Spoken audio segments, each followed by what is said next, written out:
My sister illegally rented out my apartment to her friends who trashed it while I was abroad. I evicted them and took legal action. Hey guys, I have a story that happened to me lately.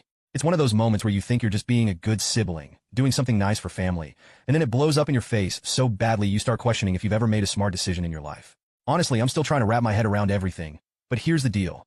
Here's some background. I've got this small apartment in the city. Recently, I worked my ass off to save for it. Late nights at work, skipping vacations, the whole sacrifice now for something better later kind of deal. Finally owning it felt like I'd unlocked some secret level of adulthood. This place wasn't just a roof over my head. It was proof I could build something for myself. After years of living with my parents and constantly bailing my sister out of her big ideas, this apartment was supposed to be my fresh start, mine and mine alone. Now my sister, she's the opposite of me. She's younger, still living at home with our parents, and let's just say her track record with responsibility is shaky. She's always been the big ideas, no follow-through type. Growing up, she was the one who convinced me to join her schemes like selling lemonade on a day it rained or trying to train our dog to skateboard. I'd usually clean up after her messes, and somehow she'd always charm her way out of trouble. And it wasn't just childhood stuff. I still remember the time in high school when she borrowed my car to impress her friends. She came back hours later with a dented bumper and the gas light blinking. I was furious, but she just laughed and said, "Chill, it's not a big deal." My parents made her apologize, but nothing ever came of it. I ended up paying for the repairs myself. Back then, I let it slide because she was my little sister, but her last incident was on a whole different level. A few months ago, she started dropping hints about how cool my place was and how she'd love to hang out there. At first, I thought she was just being complimentary, but then she outright asked if she could use it sometimes to hang out with her friends. "It's so close to everything," she said. "It'd be perfect for a weekend chill spot." Now, I don't know if it was my guilt from being the successful sibling or just my stupid trust in family, but I said yes. The rules were simple. No strangers, no parties, and keep it clean. She promised she'd respect the place and even called me the best ever. Anyway, fast forward to when I got a short-term gig teaching overseas for 2 months. Before I left, I told her she could stay over occasionally if she needed a break from home. Same rules applied. No strangers, no mess. She agreed with a smile. My parents even chimed in with their usual. "She looks up to you so much. It's good you're helping her." Well, I got back a couple of days ago, and honestly, the nightmare started before I even got inside. The door wasn't locked.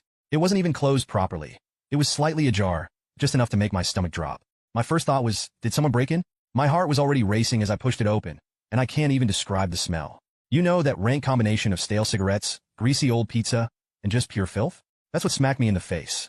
For a second, I just stood there in shock, trying to process it. I wasn't prepared for what I was about to see. My living room looked like it had hosted a week-long frat party, and no one bothered to clean up. Trash was everywhere. And I mean everywhere. Empty pizza boxes were stacked up like some kind of trophy corner. Fast food wrappers and crumpled-up napkins littered my coffee table. There were random socks, actual dirty socks, just lying around on the floor like decoration. My couch, the one I spent weeks saving up for, was stained with God knows what, and my coffee table had a big chunk missing from the corner. It hit me even harder because I've always been meticulous about my place. I used to keep it spotless, vacuumed floors, dusted shelves, the works. It wasn't just clean, it smelled good too. I liked coming home to the subtle scent of lavender from the diffuser I kept in the corner. It was my little sanctuary, a place that reflected the effort and care I put into my life. And now, standing there, looking at the mess and breathing in the stench, it felt like all of that effort had been spat on. It wasn't just a mess. It was a complete violation of everything I had worked so hard to create. And then someone said, "Hey man, who are you? And what are you doing in here?" I turned and there was some random dude sitting on my couch in my apartment looking at me like I was the intruder. Behind him, a girl was lying down, scrolling on her phone like this was just another day. "Who am I?" I snapped. "Who are you?" The guy blinked like I was speaking a foreign language. "We rented this place from your sister," he said, all casual, like this was the most normal thing in the world. I felt like my brain short-circuited. "You rented it?" I asked, my voice getting louder. "From my sister? This is my apartment." The girl finally looked up from her phone. "Yeah, we paid rent to her. It's our place now." At this point, I didn't even know how to react. My sister rented out my apartment to strangers without even telling me. I told them they needed to leave immediately, but the guy just shrugged and said, "We paid for the month. We're not going anywhere. We have a right to stay." "Oh, hell no," I told them. I said I was calling the cops if they didn't pack their stuff and get out.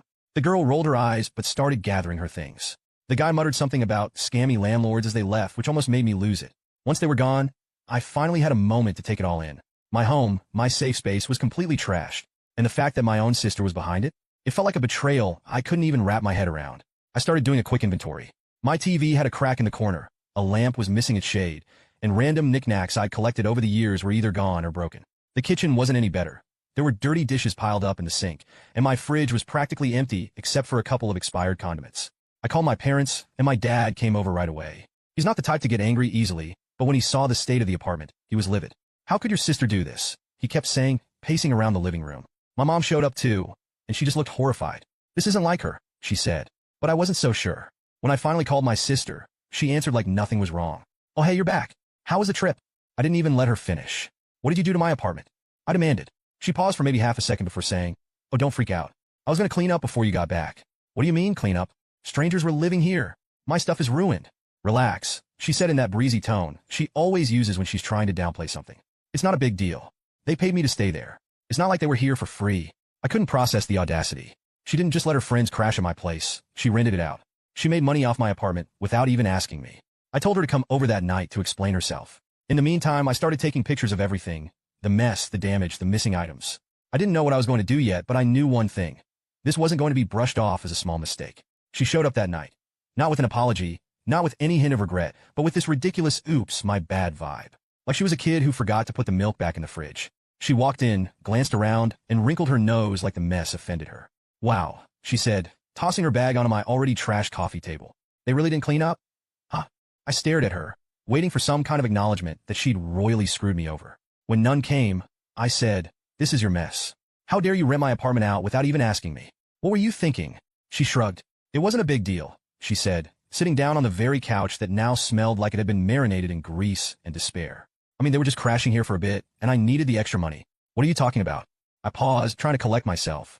Well, excuse me for not turning my apartment into your personal ATM. You didn't even ask. She rolled her eyes, which honestly just about sent me through the roof. You were gone for 2 months, she said, as if that explained anything. You weren't even using it. It's not like it hurt anyone. I pointed to the cracked TV, the stained couch, and the general disaster that was my living room. Not hurting anyone? Look at this place. My stuff is ruined. You let random strangers trash my home, and you think it's no big deal. That's when my dad, who'd been sitting quietly at the dining table watching us fight. Well, quietly for him. He'd been muttering under his breath the whole time. Finally spoke up. This is not okay, and you know it, he said. You had no right to do this. It's illegal, and it's disrespectful to your sister. My sister actually had the audacity to laugh. Illegal? Come on, Dad. It's not like I broke into his place. I had a key I gave you to visit, not to rent out my apartment to strangers, I shot back. You didn't just cross a line. You bulldozed over it, reversed, and went over it again for good measure. She sighed like we were wasting her time. Okay, fine, she said. They trashed the place. I'll clean it. What's your problem? I couldn't believe her. Are you actually this stupid? Cleaning up isn't going to magically fix my broken TV or replace the stuff that's missing. She scoffed. Oh my God, chill out. It's just stuff. You're so dramatic. That's when my mom, who'd been sitting there stewing, finally cut in. Wait, missing? What's missing? Some electronics, I said, gesturing toward where my speaker used to sit. A lamp. A couple personal things. I haven't even been able to go through everything yet. My sister waved it off. Oh, come on. You probably just misplaced stuff before you left. It's not like anyone stole anything. I couldn't believe what I was hearing. How would you even know? You weren't here. You rented the place out to strangers and turned your back, as if it's your own place to do what you want. They could have taken anything they wanted. My dad's face was getting redder by the second. You took money from these people? He asked, his voice tight. Yeah, she said like it was obvious. I mean, they didn't stay for free. How much, he asked. She hesitated, then mumbled a number that was so embarrassingly low it almost made me laugh. You rented out my entire apartment for that? I said. You didn't even cover a fraction of the damage they did. I needed the money, she said again, like that justified everything. For what? I demanded. What was so important that you thought you could just sell my apartment behind my back? She looked away, muttering something about bills and stuff, which I didn't buy for a second. Knowing her, it probably went to take out in a shopping spree. At that point, my dad lost it. He slammed his hand on the table, making everyone jump. You're going to pay for this, he said, pointing at her. All of it, the damages, the missing items, every single thing you owe your sister. Her jaw dropped. I don't have that kind of money, she said with an attitude. Then you'd better figure it out, he snapped. What do you expect me to do? Pull it out of thin air, she shot back, her tone getting defensive. I expect you to take responsibility for your actions, he said firmly. Responsibility? You're acting like I robbed a bank. It's just an apartment. It's my apartment, I said, cutting her off. And you stole from me. You stole my trust, my space, and now my stuff. Don't you dare act like this is no big deal. For a moment, she looked like she was about to argue again, but instead, she said, fine, I'll figure it out, standing up. But you're making this way more dramatic than it needs to be. Oh, trust me, I said, glaring at her. We haven't even started. After her Oscar-worthy, I'll figure it out exit, I sat there staring at the mess that was once my apartment. My dad was pacing, and my mom was sitting quietly, classic family chaos. My dad finally stopped and said, you need to do something about this now. She's not going to take it seriously unless there are actual consequences. Yeah, because she's been so big on personal accountability, I said sarcastically. I mean, why wouldn't she take responsibility after shrugging off the fact she turned my home into a dump for strangers? He ignored my sarcasm. I'm serious. If you let her get away with this, she's going to think she can do it again. I didn't need convincing. I knew she wasn't going to magically wake up the next day and decide to be a responsible human being. She'd already proven that when she acted like renting out someone else's apartment was as normal as lending a friend a pen. But still, it's not exactly easy to wrap your head around suing your own sister. I started snapping pictures of the wreckage like I was building a case file. The couch, the cracked TV, and even a random sock in the kitchen. I took a picture of that too, because at this point, why not? I wasn't leaving anything undocumented. At some point, I remembered our text and thought if she's this reckless, she probably said something stupid too. Sure enough, scrolling through, I found it, a text from her bragging about how she was making easy cash while I was gone. Easy cash. My apartment was a landfill, and she had the audacity to act like she'd pulled off a genius business deal. I mean, that couch alone was going to cost $1,200 to replace. My TV, another $500 minimum, assuming I could even find the same model. Cleaning the carpets to get rid of the smell of stale beer and cigarettes would be another $300. And that wasn't even including the missing items. I called my dad's lawyer friend after that. He ranted to him about the damages and her illegal sublet. Then he told me, this is trespassing, property damage, and theft. You got a case. Hearing the word theft stung more than I expected. It wasn't just about the stuff that was missing. It was about her crossing a line I never thought she would. Do I really have to sue her? I asked, still hoping for some shred of decency from her side that would make this easier. You can try reasoning with her, he said, but his tone made it clear how unlikely he thought that was. But from what you've told me, she's not exactly remorseful. Sometimes legal action is the only way to make people take responsibility. Great. Just what I wanted to hear. Meanwhile, my sister decided to up her game in the I'm Not Sorry Olympics. She texted me later that day, asking if I could stop being so dramatic. Yes, I'm the dramatic one here, for being mad that my home got turned into a crash pad for random strangers. She even had the nerve to say, it's not like anything's that broken. I didn't respond, not because I didn't have a million things to say, but because I was so angry I didn't trust myself to type coherent words. Instead, I sent her a simple message. We need to talk. Bring a plan for how you're going to fix this, or I'll have to take legal action. She didn't reply. Classic avoidance tactic. By the next morning, I'd officially filed a police report. The officer I spoke to seemed equal parts sympathetic and confused. So let me get this straight, he said. Your sister rented out your apartment while you were out of the country? Yep, I said, feeling the frustration build all over again, just saying it out loud. And you didn't know about this? Nope. And the tenants trashed the place? Bingo. He said, that's a new one for me. Well, you've got plenty of evidence, so we'll add this to the file. Make sure to keep everything documented. I left the station feeling like I'd taken the first step, but also feeling weirdly numb. This was my sister. How had it come to this? A few hours later, my dad called to tell me my sister had shown up at their house crying. She'd apparently realized I wasn't bluffing about the legal action and decided to play the victim card. He's going to ruin my life over a little mistake, she wailed. My dad wasn't having it. This isn't a little mistake, he told her. You stole from your sister. You put strangers in his home. And now you're trying to make yourself the victim? Grow up. She didn't take that well.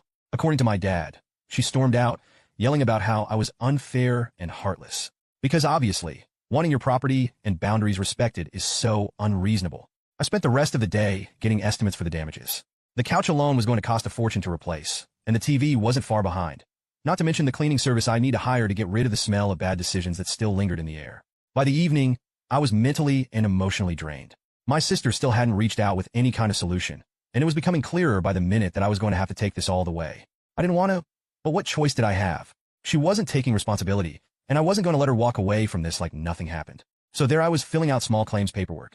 Honestly, the legal stuff wasn't as complicated as I thought it would be. My dad's lawyer friend had already given me a rundown of what to do, so it was mostly just a matter of gathering the mountain of evidence I'd piled up. It wasn't hard to prove my case. She'd left a paper trail as if she were actively trying to make this as easy for me as possible. As I worked on the documents, I got a text. It was my sister. You're actually serious about this? You're really filing against me? I didn't respond. The next day, I officially submitted everything to the court. The clerk nodded, stamped the papers, and handed me a copy. You'll be notified of your court date. Later that evening, my parents called to check in. My dad was still firmly in my corner, though he sounded exhausted. She came by again, he said. Let me guess, I said. More tears and excuses? Pretty much, he replied. She keeps saying you're ruining her life and that it's unfair to punish her like this. My mom, on the other hand, was still clinging to the idea of family unity. She kept saying things like, maybe there's a way to work this out without going to court, or what if you just let her pay in installments? I appreciated her optimism, but I'd reached the point where I couldn't trust my sister to follow through on anything unless a judge was involved. Over the next few days, my sister went radio silent, which was a blessing in disguise. It made me nervous. What was she up to? Was she actually coming up with a plan to fix things? Or was she just hoping I'd back down? About a week later, I got a call from my dad. You're not going to believe this, he said. Oh, I bet I will, I replied, bracing myself. She's claiming you gave her permission to rent the apartment out. Are you kidding me? Nope, he said. She even showed me a note you supposedly wrote saying it was okay. I had to sit down. A note? Like a physical note? Yeah, he said, but it's clearly not your handwriting. It looks like she wrote it in a hurry, probably with a crayon or something. I groaned. She's actually trying to forge permission? Does she think this is going to hold up in court? Who knows what she's thinking, he said. Just make sure you bring it up when you present your case. Honestly, at this point, I wasn't even angry anymore. But if she wanted to play games, fine. I was ready. The court date finally rolled around, and let me tell you, it was an experience. My parents came with me for moral support, and I was more grateful than I wanted to admit. My sister showed up too, with some bargain basement lawyer, who looked like he'd been paid in Monopoly money. She had the audacity to act like this was a personal betrayal, like I was the bad guy for wanting my life back in order. Her lawyer tried to argue that we had a verbal agreement allowing her to rent the place out. The judge wasn't buying it. Do you have any evidence of this agreement? She asked. The lawyer stammered something about the note, but when the judge saw it, she said, "This is your proof?" It's a little rushed, the lawyer admitted. A little rushed? I said, unable to stop myself. It's fake. I didn't write that, and anyone with eyes can see that. The judge said, agreed. This note is not credible evidence. From there, it was like watching a slow-motion train wreck. I presented my photos, receipts, and texts, all neatly organized, thanks to my newfound hobby of amateur litigation prep. My sister and her lawyer didn't stand a chance. When the judge ruled in my favor, my sister looked like she'd been hit in the face. She was ordered to pay for the damages, replace the missing items, and cover my legal fees. It wasn't a small amount, and she clearly hadn't been prepared for this outcome. As we left the courtroom, she muttered something about how I was heartless and how she'd never forgive me. I didn't even respond. At this point, I didn't have the energy. My dad stood by me, and I couldn't be more grateful. You did the right thing? Yeah, I said, though it didn't feel like much of a victory. Now, all that was left was waiting to see if she'd actually pay up. Knowing her, that was going to be another battle entirely. However, the first week after the judgment, I didn't hear a peep from her. No calls, no texts, nothing. I thought maybe, just maybe, she was busy figuring out how to pay what she owed. Huh, as if. Instead, I got a call from my dad. She's saying she doesn't have the money. She's asking if we can loan it to her, he said. I actually laughed, like I couldn't stop myself. Let me get this straight, I said. She rents out my apartment without asking, leaves it trashed, and then thinks you two should bail her out? She says she's desperate. My dad replied, clearly torn. Desperate? She wasn't desperate when she pocketed the rent money. Was she? I shot back. My dad sighed. I told her no. But you know your mom. Yes, my mom. The eternal optimist who somehow still believed there was a good kid hiding somewhere inside my sister's chaos. Sure enough, an hour later my mom called. Maybe we can help her just this once, she started. No, I said, cutting her off. Mom, you can't keep enabling her. She'll never learn if she thinks you'll swoop in every time she screws up. But what if she really doesn't have the money? Then she can figure it out, I said firmly. She created this mess. She needs to fix it. Of course, my mom wasn't thrilled with that answer, but I stuck to my guns. This wasn't just about the money. It was about teaching her a lesson, one she clearly hadn't learned yet. A few days later, I got a text from her. Not an apology. Not even a hint of remorse. Just this. Can we talk about a payment plan? I can't pay everything at once. Payment plan? For what? This wasn't a car loan or a Netflix subscription. This was her debt for wrecking my life for 2 months. But fine. I agreed to meet her. I figured maybe, just maybe, she was starting to take this seriously. We met at a coffee shop near my apartment. She showed up late, of course, and immediately launched into how unfair the judgment was. I mean, I get that you're upset, she said, but don't you think the court went a little overboard? It's not like I burned the place down. I stared at her, genuinely speechless. Are you seriously trying to argue that this isn't a big deal? You rented out my apartment to complete strangers. My stuff is broken, things are missing, and I've spent weeks cleaning up after your mess. Okay, but I didn't think it would turn out like that, she said, sounding defensive. Of course you didn't think. I snapped. That's the problem. You never think about how your actions affect other people. She rolled her eyes. Fine. Whatever. I said I'll pay. I just can't do it all at once. I took a deep breath, trying to keep my cool. How much can you pay now? She shrugged. I don't know. Maybe a couple hundred. That won't even cover the cost of the cleaning service, let alone the damaged furniture. I was stunned by her nonsense. Well, it's all I have right now, she said, as if this was a negotiation. Then you'd better start budgeting, I said, standing up, because I'm not letting this drag out for years. Over the next few weeks, she started making payments, barely. It was like pulling teeth to get anything out of her, and every payment came with some snarky comment about how I was bleeding her dry. One day, she accidentally sent me a Venmo payment labeled for my greedy sister. Oh yeah, super mature. I didn't even bother responding. Meanwhile, my parents were stuck in the middle. My dad, bless him, was firmly on my side, but my mom was still trying to play peacemaker. Maybe you could forgive part of the debt, she suggested one night over dinner. I told her, Mom, this isn't Monopoly money. It's real damage to my apartment. I'm not just letting it go. I know, she said quietly, but she's your sister. She stopped being my sister the second she decided to make money off my apartment, I said. Okay, maybe that was harsh, but I was done sugarcoating things. Family doesn't give you a free pass to screw people over. So, here's where I am right now.